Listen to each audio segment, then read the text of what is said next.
Hi, Barry. Welcome to the show. I've really looked forward to this discussion with you.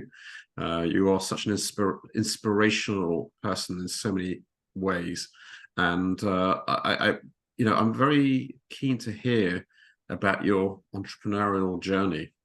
And I'm curious to know where it all started. Were you an entrepreneur from your very early days?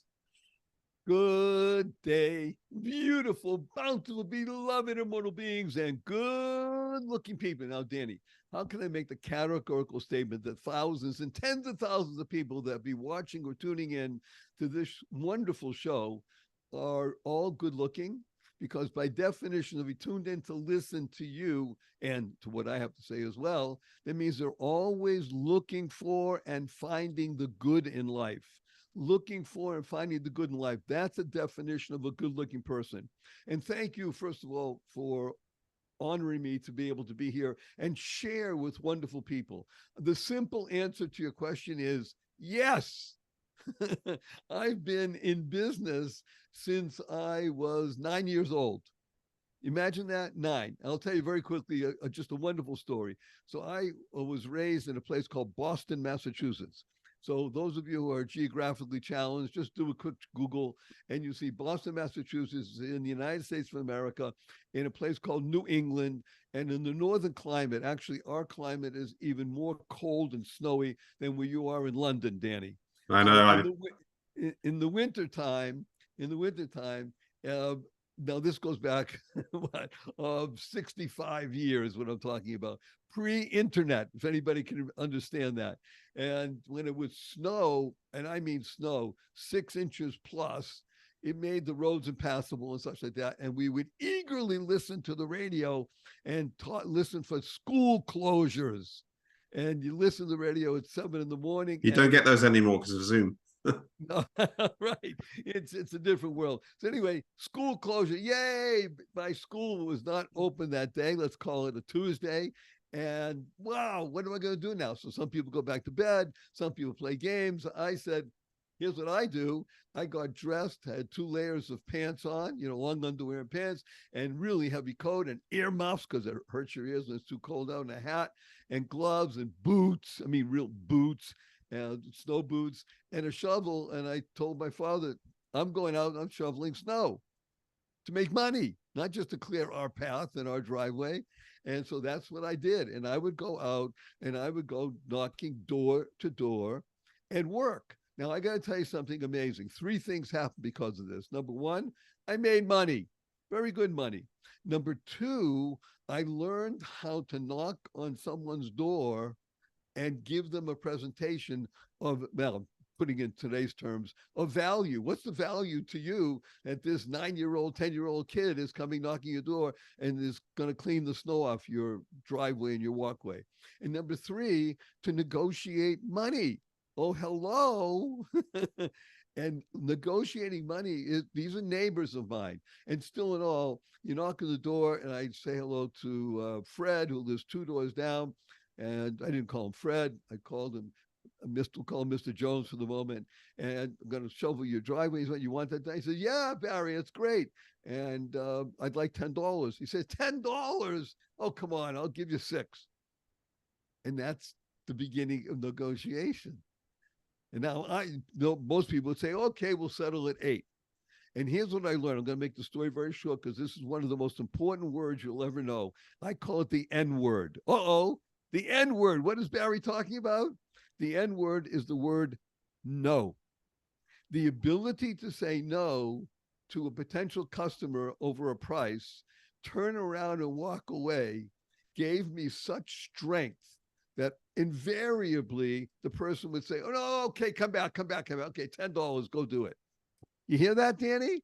That's so important because most people can't do that in today's world. They're just so hungry or they think they're going to lose something.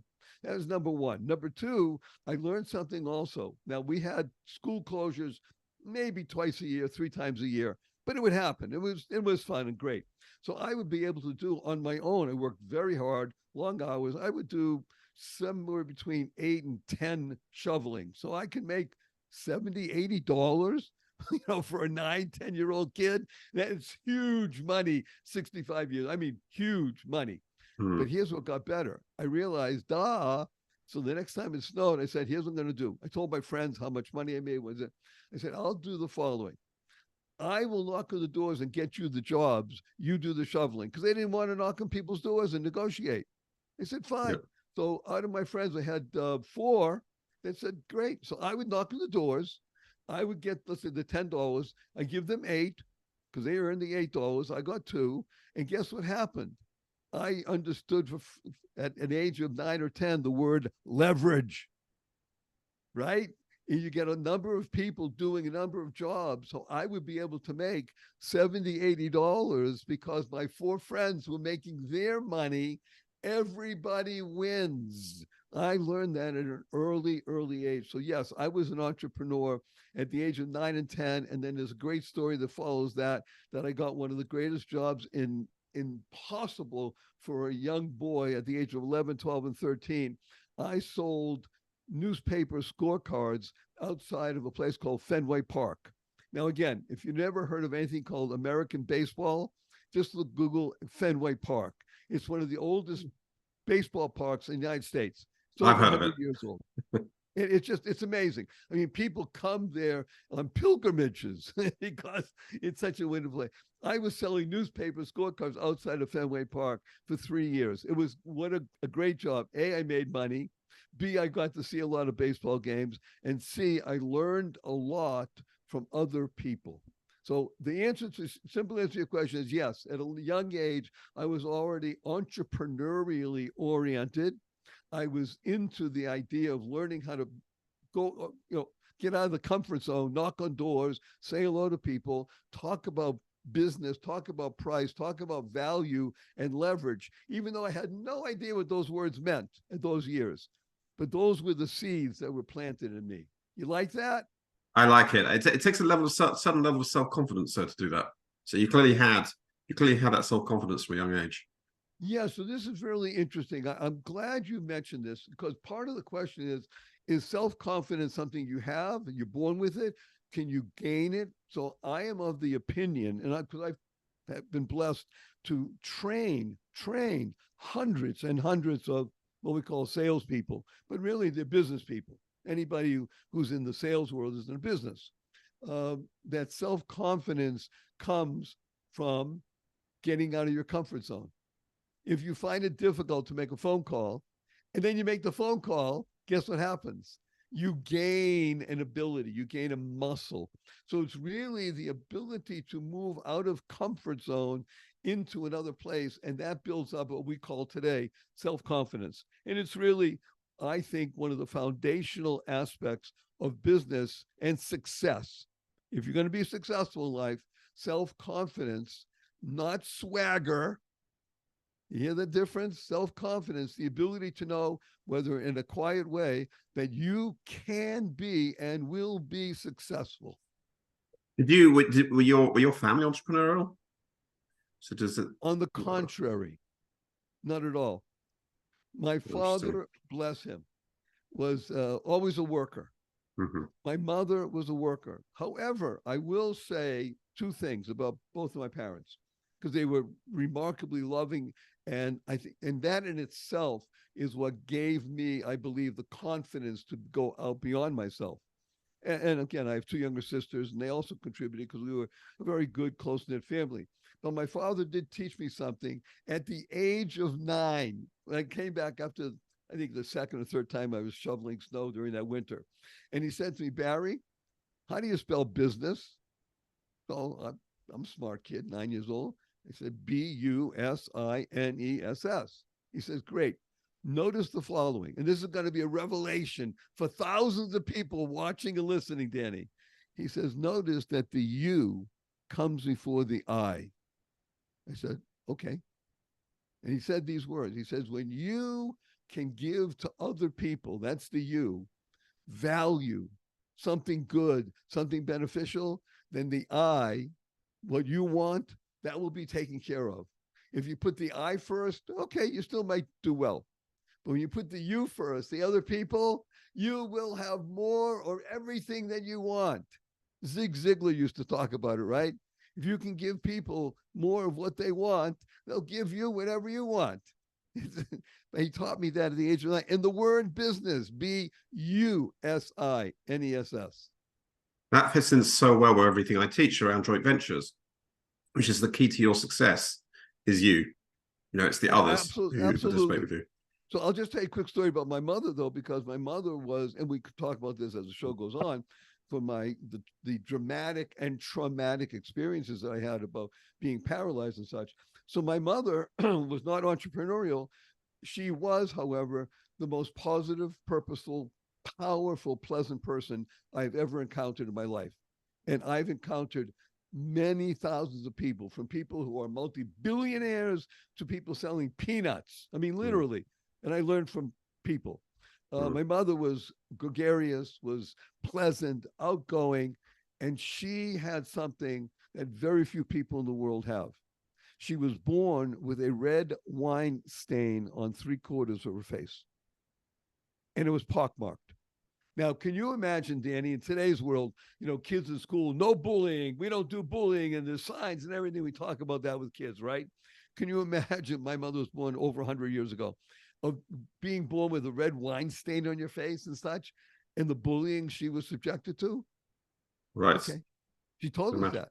And yet my mother was, or is, in my opinion, the most positive, outgoing, pleasant person. She didn't just get through it. Somehow she understood, or from her parents or something, to utilize it for her benefit, to be filled with joy and happiness and love. So I'll give you an illustration of something. We lived in a very beautiful neighborhood just outside of Boston, a place called Brookline, tree-lined street, just really idyllic childhood, just pleasant. And down the street, we had a neighborhood grocery store. It was called Star Market. Now, I come from Boston, so I'm going to give you the Boston version of this company. It's called Star Market, not Star Market. Star Market. That's when you park your car. That's a Bostonian accent. Anyway, this market we used to frequent and such. And somebody got very smart at the company, and they set up something called a courtesy booth. Okay, courtesy booth. And the courtesy booth, somebody's going to be in that booth to answer questions anybody would have about the store and things like that. And we shop there. And the manager of the store comes over to my mother one day, says, Mrs. Shore, we're setting up this courtesy booth. We would like you to be the person in the courtesy booth. Would you consider doing that? No, obviously they're going to pay her. So my mother said, well, let me think about it. So we had a family meeting, the kids, my father, and she told me, we said, yeah. My mother is in the courtesy booth at the store. Great. And so she took the position. I didn't call it a job. She took the position because she brought to the position her. Now I'm going to fast forward and just take two quick things. She was in that courtesy booth for, I think, almost 7 years. And what happened as a direct result of my mother and her personality at that courtesy booth was that store sales, Danny, increased year over year, somewhere between 2.5% and 3.5% every single year. Now you're talking groceries, big sales and volume. That's a lot of money. When my mother and by the way, they were able to replicate courtesy booth at other stores. Okay, they didn't all do as well as that because it's my mother's unique personality. When my mother retired, she said, I've had enough, 7 years. The president of the company, by that time it was a big company, many locations. They had a fairly large dinner, and they presented her with certain items, Tiffany bowl and things like that. And the president of the company made a speech and told everybody, we were there, that because of this woman, Frances Ida Goldstein Shore, that store and others made that company so profitable that they were going to be bought by another bigger company, and they attributed it directly to the personality of bringing courtesy and thinking about the you. So that translated into the bottom line, what I call a triple bottom line. The bottom line of money, the bottom line of a company culture, and the bottom line of the people in the world that you service, of understanding that it's what I call a channel of goodness. And that's all a direct result of my mother having been what we call afflicted with this red wine stain. She got married to a wonderful guy, handsome man, had 3 fabulous children. And it wasn't because of that. She broke through it. So that's my mother. That's the model for me when I have really trying situations later in life.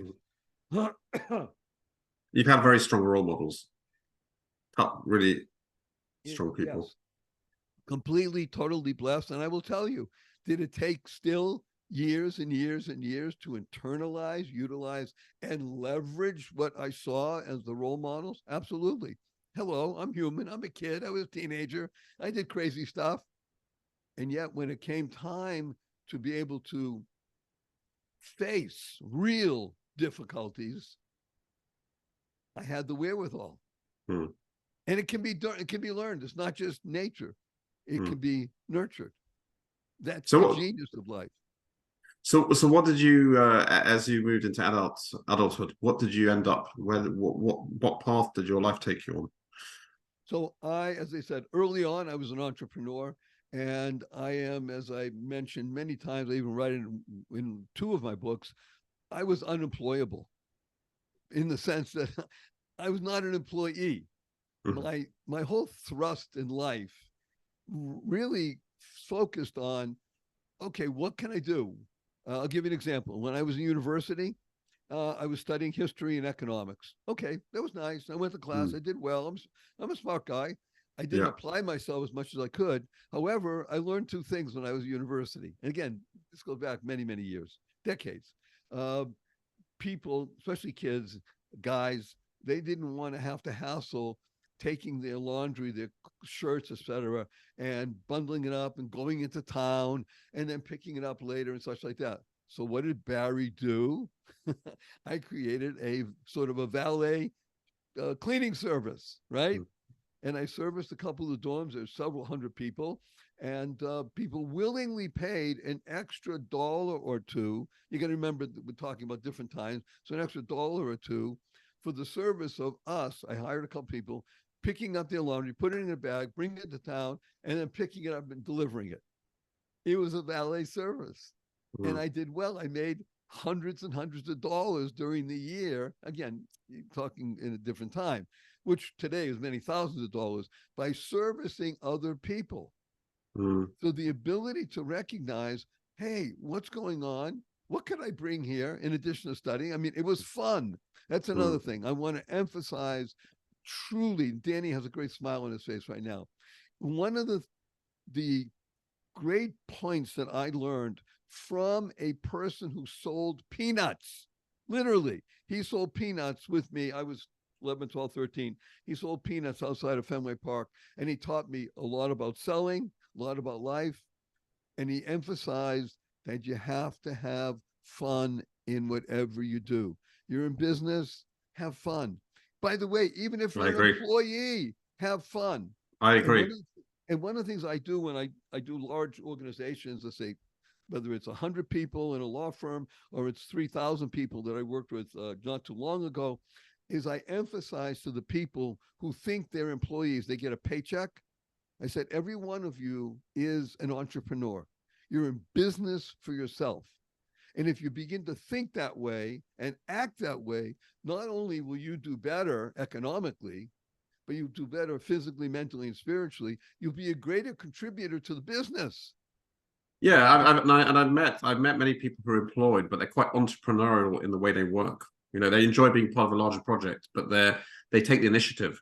You know, they see themselves as almost like a business within the business. Absolutely. That the I word is so important. Initiative. So again, I didn't say initiative. When I was a kid, I took the initiative, I'm going to go shovel snow, knock on doors. I'm going to sell newspapers. I'm going to find the place that I can try something. And by the way, I told you my successes. Did I ever do things that didn't succeed? Hello, human. Yes. So what do? You pick yourself up and you do more and such like that. And I'll tell you one other thing that I learned from an uncle of mine. He was very wealthy, never gave me any money, but it's not what I wanted, interestingly enough, from him. He told me something else, though, that has stuck with me for more than 60 years. Yeah, more than 60 years. And it was the following. He said to me, Barry, I just like your energy. You're out there, you're doing things. And I'm going to tell you something. You ready for this, Barry?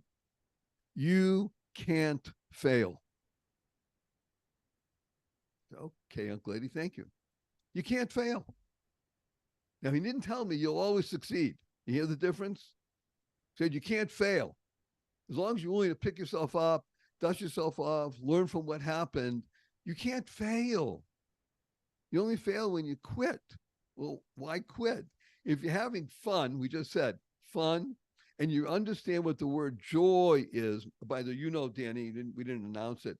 Barry Shore's handle is, I am the ambassador of joy.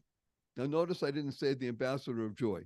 I am the ambassador of joy. So joy is a remarkable acronym that stands for Journey of You. When you recognize that this is about you, it's not about Barry Shore. This show is not about Danny. This show is about you. You have invested your most valuable asset, your time, to listen to what Danny has to say, the guests he's bringing on. And for me, and I'm only here to serve you. And that's what you're here for. But if you think of joy as journey of you, that adds a whole new dimension to what you do in life. You get, as I used to say, you get pep in your step. You know, Yeah. there's a whole other, the fun aspect, the initiative aspect, and looking around. You're a good looking person. Where can I find the good? You will always find good. Just look for it. So never fail. But what did you actually do? What did you actually do with your life when you reached adulthood?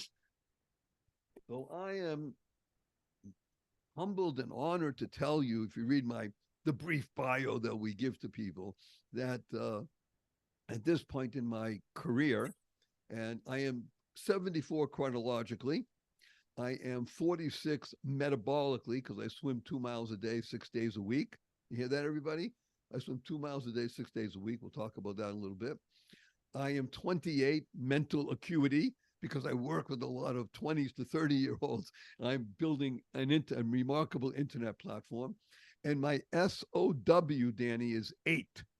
So people say SOW. Okay, Barry Shore, what's an SOW? Does it mean to sow? Are you a sow? SOW stands for sense of wonder. When you can keep your sense of wonder somewhere between 6 and 9, below 6, a little too young. By the time you get to double digits, the world is closing in on you, you know, the educational system and such. But you keep your SOW between 6 and 9, I'm an 8-year-old, then you will just blossom. So I am, at this point, I'm a mental wellness activist. And that has to do with the fact that I'm going to tell you in just a moment. I am blessed to tell you that I'm a serial entrepreneur. I have 2 exits to public companies, multi-million-dollar exits to public companies. I've been issued 3 United States patents. I am an author with 3 best-selling books. I've done more, but 3 currently. And I'm a podcaster, thank God, like Danny. I'm in the top 2% of all podcasts in the world, more than 4 million downloads, hundreds of thousands of people listen every week. The podcast is called The Joy of Living. And in addition to that, I am a former quadriplegic who is now swimming around the world, because I told you I swim 2 miles a day, 6 days a week, and I have over 9,321 miles under my belt, more than a third of the way around the world. So let's talk about former quadriplegic, because part of the show, Danny, we'll call this a show, but part of our discussion revolves around resilience, or the ability to what we call bounce back, right? And to get that into the success mode. So I'm going to tell everybody a brief story, and it's hard to understand, but you'll hear it. It's about me. Imagine, if you can, imagine this: standing up in the morning, hale and hearty, able to leap tall buildings in a single bound, and that evening being in the hospital, totally, completely paralyzed from the neck down. And it was not an automobile accident.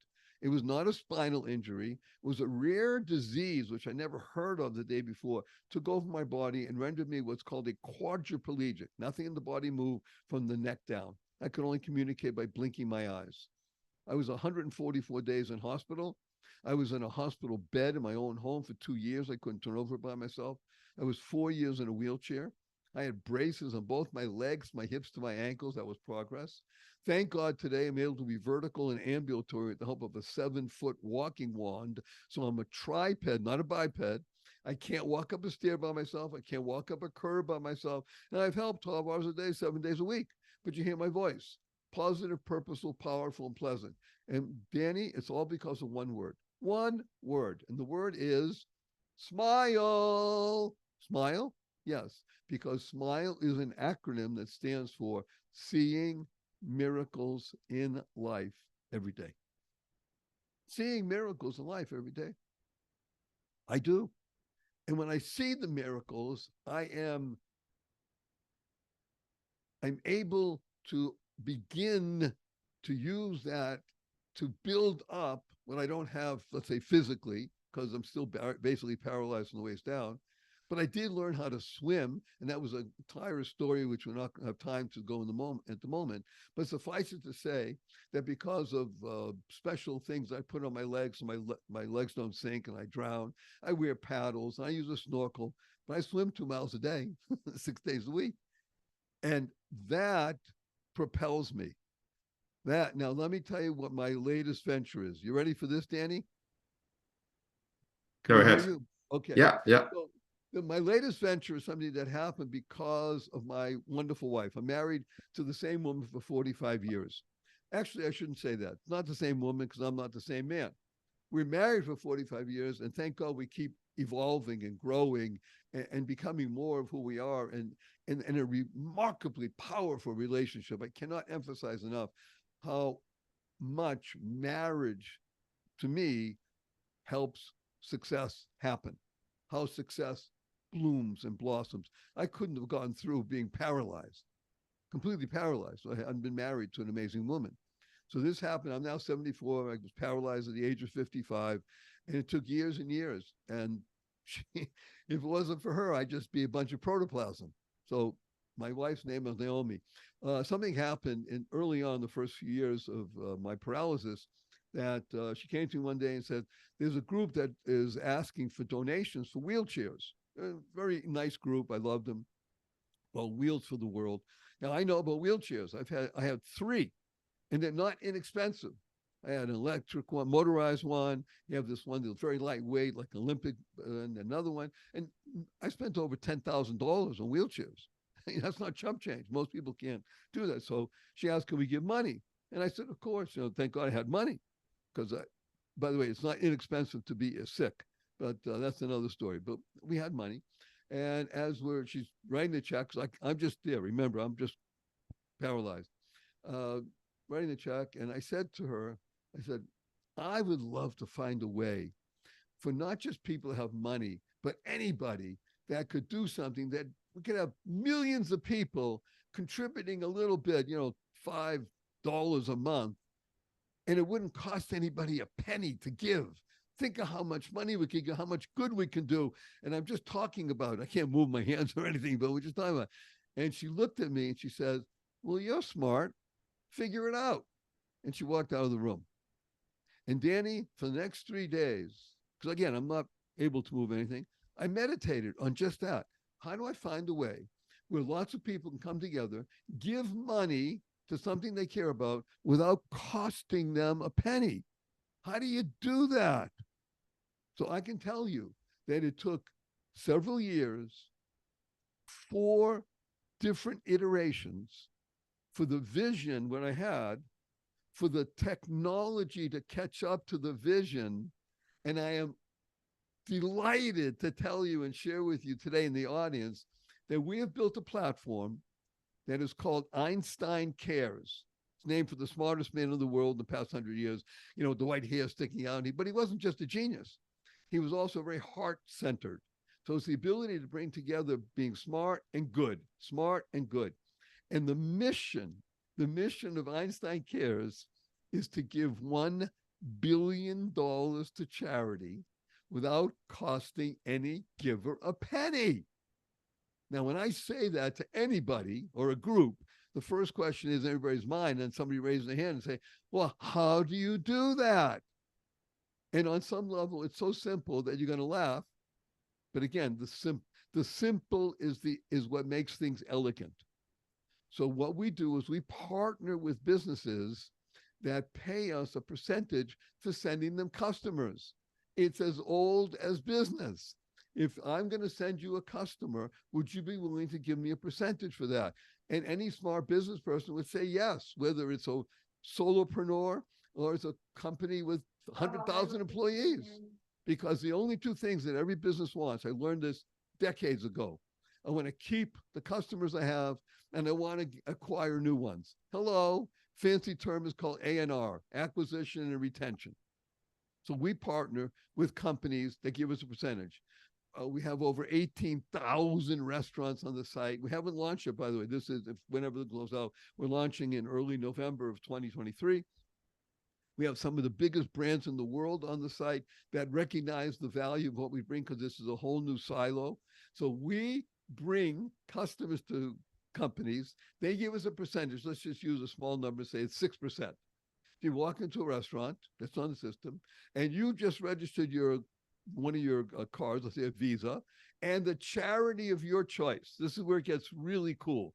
You put in your Visa card and you register your charity of choice one time. And now you go shopping, whether it's online or brick and mortar, go into a restaurant, let's say, and the bill is $221.36. You swipe your card, you walk out, and bingo, the magic happens. You get a notice on your phone, 2%. Hey, you just earned $4.43, and you just gave $4.43 to the charity of your choice. And I ask people all the time, how do you feel? And people say, well, great. I just made money, cash back, and I just gave money to something I care about, and it didn't cost me a penny. And the business wins because we're driving more traffic, more customers on a higher level. People who use word of mouth, the greatest advertising in the world, Danny, isn't it?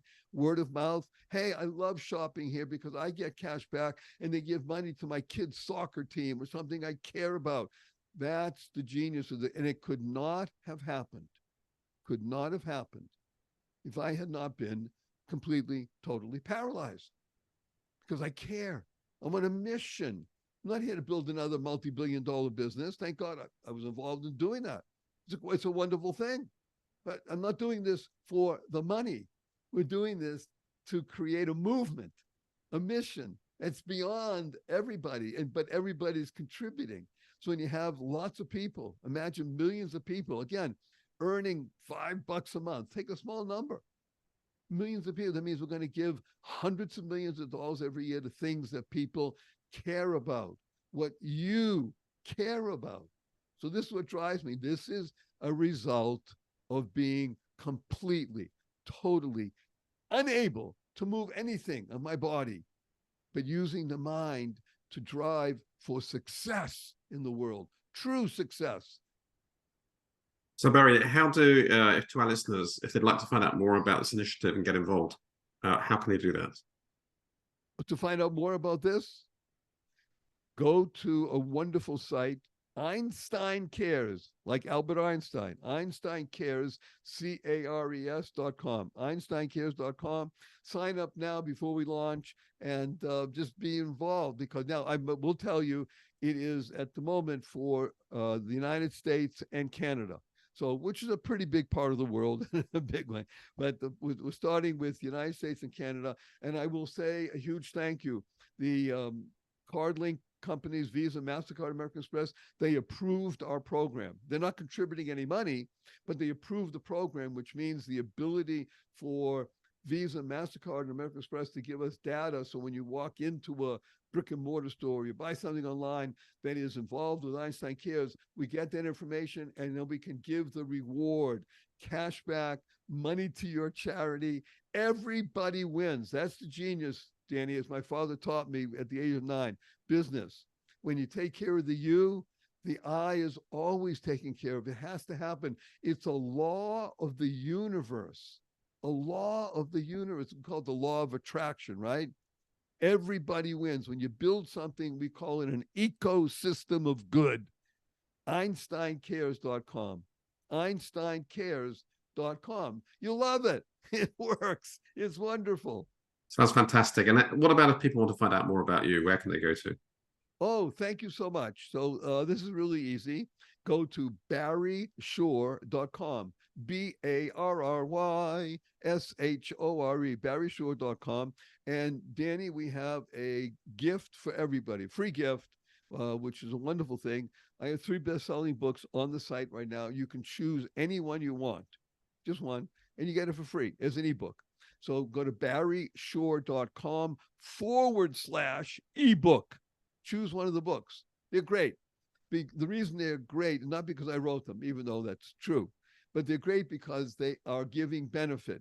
I mentioned this a number of times, Danny, when I speak publicly in any format, that people oftentimes think they're tuning into something for more information. You know, I need this information I need. Well, I'm here to tell people it's not true. There's so much information out there in the web. I call it IO, information overload. People think they're here for inspiration. Wow, listen to Barry Shore. He's been through so much and it's so uplifting. I love it. But we all know about inspiration, right? You get up and then 2 days later, okay, what's going on now? But we're really all looking for the T word, transformation. And that can happen. Simply, it's called a shift in perspective. It's small. It happens. That's the T word. And my latest book is called Oh Shift. And we have used on your right. You're smiling right because you get it. We use Scrabble tiles on the cover of the book. The OH, SI, and then the F is just a little below the line, and then the T, because you got to keep the F in place. And if you don't, the other stuff happens. Called O Shift. So that's available to everybody for no cost. And Danny, again, if anything good comes out of this, you get the credit. I want the cash, but you get the credit. How's that? Sounds amazing. Barry, thank you very much for being on the show. Can we do 2 quick things, please, Danny? Yeah, absolutely. A wonderful, loving, big audience, and I want to share. Share stands for spreading happiness, rejuvenating energy. I'd like to do a big group hug with everybody. Tell everybody what hug stands for, and we'll do a quick blessing. So hug stands for heartfelt, unlimited giving. So here we go. On the count of 3. 1, 2, 3. Fantastic.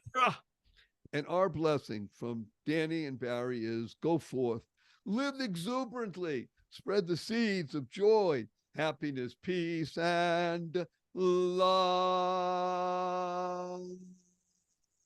Go mad, go make a difference. Thank you, Barry. That was really a fascinating discussion, very inspiring discussion. And yeah, I would urge all of you listening to the show to follow those links and support this wonderful initiative. Thank you, Barry.